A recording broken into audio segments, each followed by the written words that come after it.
I'm totally numb to it all now, if I'm being really honest with you. Um, it's an expectation. I don't know why I should think any different to how teams come to the London Stadium and think they're not just going to win the game, but they're going to get a very good goal difference for the Premier League campaign ahead. I'm baffled. I'm gullible. I am gullible. I am absolutely a gullible West Ham fan, and I admit that. Um, I've fought and I've battled to convince myself that certain things, in terms of management, in terms of coaching, in terms of giving people a chance, is the right thing to do. But when things are clearly wrong, then that needs to be called out, and things are clearly wrong with West Ham's coaching, with West Ham's management, with West Ham's recruitment. Now, something I don't think I've ever been wrong about is how I feel about the owners and how I've always felt about the owners. I'll come away from that for a second and I'll focus solely on Graham Potter, because that performance yesterday, just adds fuel to the fire. We're in a London derby. We had an okay first half, but we come out and we capitulate. We break down. We have nothing in the tank. We go 1-0 down, and what happens? Our heads drop. Who are we? Where is our identity? The word I used all of last season under Lopetegui. Where is our identity? We don't have any.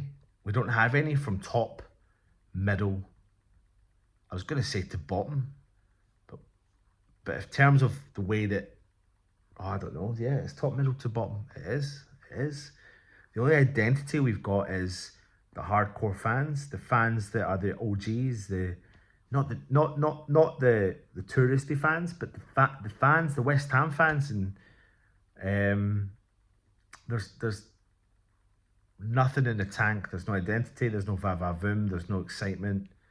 There's glimpses, but there's not enough. There's no consistency. We look like a team that are out of ideas. We look like a coach who's got no ideas. And really, the coach doesn't have any ideas, and I don't know why I'm sitting here beating about the bush. It's simple. Potter's not the guy.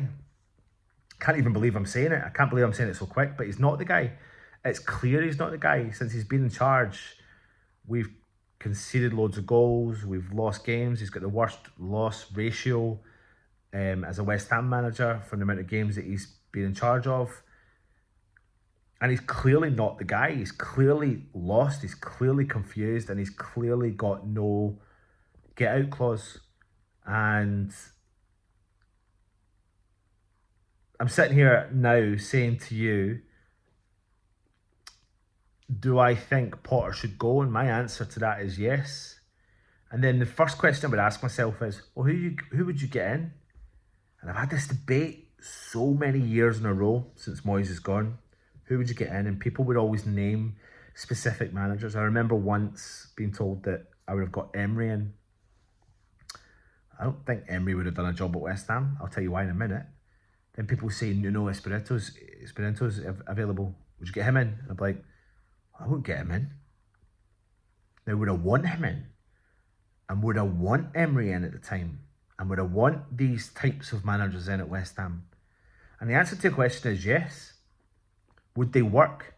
Probably not. That's why I'm saying there's no point in getting them. And why would they not work? Because of our board. But I think every now and then a specific manager comes along and makes you think maybe that's what's needed.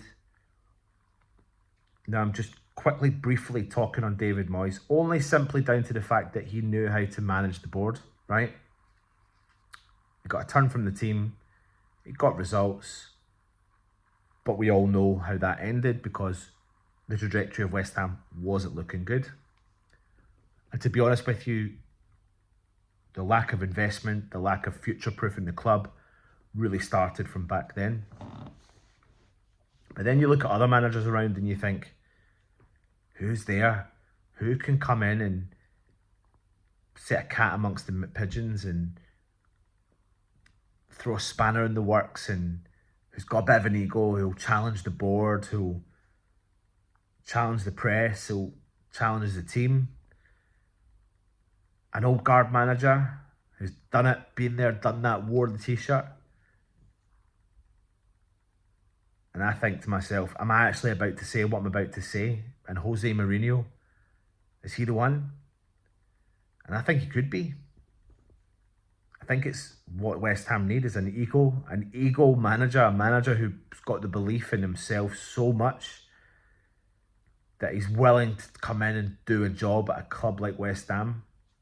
Because I'm telling you now, Potter might be a gent or whatever, but shit, man, it's awful. It's awful. It's awful. From starting lineup week in and week out, from lack of substitutions at the right time week in and week out, from the constant inclusion of James Ward-Prowse week in and week out, for the constant inclusion of lack of pace from week in and week out. I'm numb. I can't even shout. I'm numb. I'm angry and I'm numb. I'm actually more angry than I am numb, but I'm everything. I'm feeling all the emotions right now. It is really, really frustrating. I'm really fed up, man. I think you all are as well.